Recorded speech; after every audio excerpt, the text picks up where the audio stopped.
Hello everyone, today we will discuss about the chapter magnetism. As you all know that the substances which have the property of attracting iron, they are called magnets, and the first magnet were found from a naturally occurring mineral of iron, and that mineral of iron called magnetite. And there is a story of it's about a shepherd named Magnus, whose shoe nails and iron hook of his stick were stuck to a rock containing magnetite. And the rock was later found to attract iron pieces and was called the magnet. The word magnet originated from the name of a town, Magnesia. It is in a district in Asia Minor where large deposits of magnetite were found. Okay. Today we will discuss about the magnetic and non-magnetic substances along with the properties of magnet.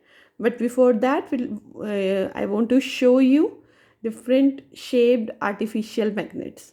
So here the first one is the horseshoe magnet. You can see the two poles are there, south and north pole. Here it is a ring shaped magnet.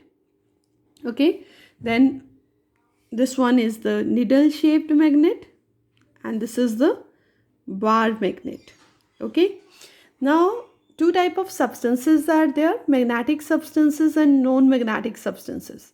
So if I bring this magnet closer to these pieces of wood, these are the pieces of wood. If I will bring this magnet towards it, see, it will not get cling to it, it will not get attracted towards it, which shows that this is not a magnetic substance. And if I bring this magnet closer to an iron nail, the iron nail will get cling to it. Okay, so it means some substances which get attracted towards the magnet, they are known as magnetic substances. On the other hand, the substances which do not get attracted towards the magnet, they are known as non-magnetic substances. Examples of magnetic substances are iron, nickel, cobalt, and alloys of magnetic substances. Whereas examples of non-magnetic substances are wood, plastic, paper, glass, copper, aluminium, rubber. All these are non-magnetic substances. Now we'll discuss the properties of magnet.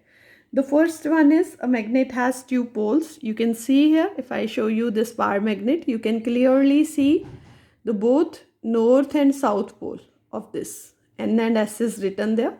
So both north and south pole you can observe clearly, okay, for this. So first property is a magnet has two poles.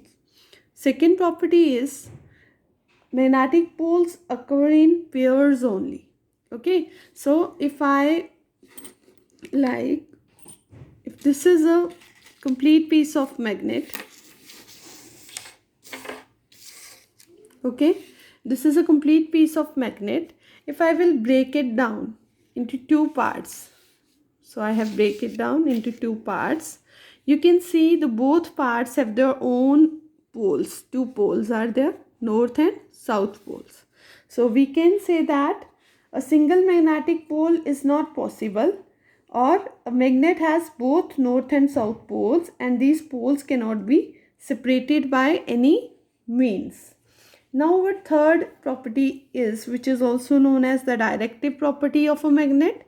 If you suspend a bar magnet, it will always rest in a north-south direction. Next is a magnet attract magnetic substances. You can see here, if I place some magnetic substances over there, a magnet will always attract it towards itself. Okay. So this is the property of magnet, that it always attracts a magnetic substance towards itself. Okay. And our next property is attraction and repulsion between magnets. So here you can see, here you can see I have taken two bar magnets. So they show mutual attraction and repulsion. Like poles of magnet repel each other, whereas unlike poles of magnet attract each other. See here, I am going to bring, this is the south pole here. So I will bring the south pole of this magnet towards it. So when I bring the south pole towards it, it gets repulsion is there, it get repelled away. So repulsion is there. Whereas if I bring the opposite pole, like the north pole is there, I will bring the south pole of this magnet closer to the north pole. You will see it will get attract immediately.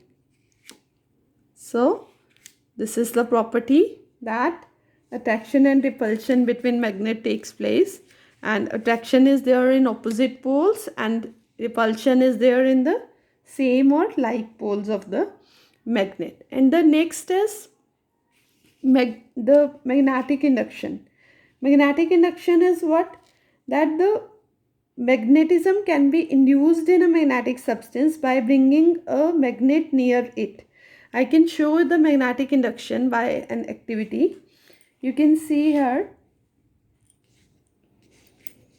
I am taking a bar magnet and I will place it near an iron pin. Okay, iron nail I will place it. You can see there, iron nail get attracted towards it.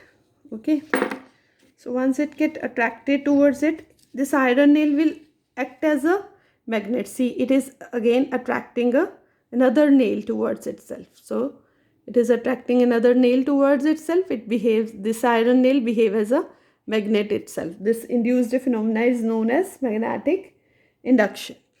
And the strength of magnet is maximum at the poles of the magnet. I want to show that the strength of magnet is maximum at the poles of the magnet.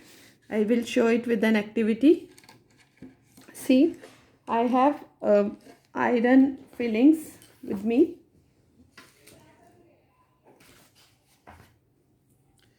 So I have iron fillings. I will place these iron fillings on this white paper. Okay. So when I will bring a magnet close to these iron fillings, what you will see.